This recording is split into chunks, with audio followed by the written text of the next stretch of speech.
You rolling? Yep. I love days like today. So what we just received is a shipment of exosomes from Organocell. Organocell has the only FDA-approved IRB to use exosomes in orthopedic conditions such as arthritis of the hips and the knees, shoulder, muscle tears and sprains, wrists and ankles. It's also being used to treat autoimmune conditions and paralysis from strokes. There's been studies in that.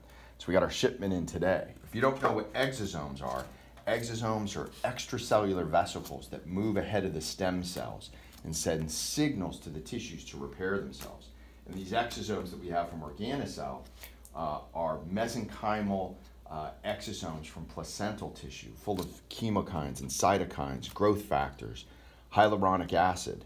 And it helps the tissue to heal. It helps to cushion and support, lubricate, improve viscosity. And these exosomes are sending signals to your own tissues to repair themselves. And what we're seeing are really just fantastic results. And so here's the exosomes in here under this dry ice. There they are in that container.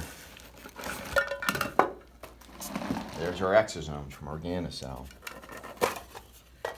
Frozen right there. Going to be used today to treat an orthopedic condition. So if you hadn't heard of exosomes, look them up. You can find them on our website.